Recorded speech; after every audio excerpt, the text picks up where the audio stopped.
Hello நண்பர்களே, இன்றைக்கி அறுவடை செய்ய போகிறோம். 4 கத்திரிக்காய் செடி வச்சுருந்தேன். 4மே ஒவ்வொரு காயாக காய்ச்சிருக்கு பாருங்கள். இனி பூ வந்து சின்ன சின்னதாக முளைச்சிருக்கு. எப்படி 4 காய் இருக்கா. பிறகு பச்சை மிளகாலாம் காய்ச்சி ரெடி ஆயிடுச்சு. இப்போ அதையும் இன்றைக்கி பிடுங்க போகிறோம். எப்படி பச்சை மிளகாய் இன்னும் 3 பச்சை மிளகா தான் வச்சுருக்கேனா. ஓகே, தக்காளியெல்லாம் காய்ச்சி காயாத்தான் இருக்குது, இன்னும் பறக்கலை. இதை வச்சு வெட்டி தள்ளுவோம்.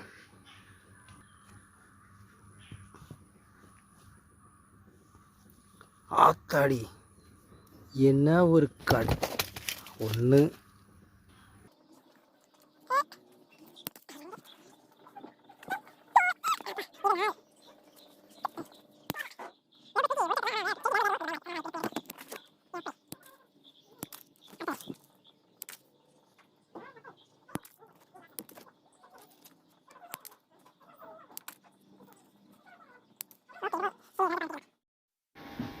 நமக்கு இவ்வளோ காய்கறி கிடச்சிருக்கு.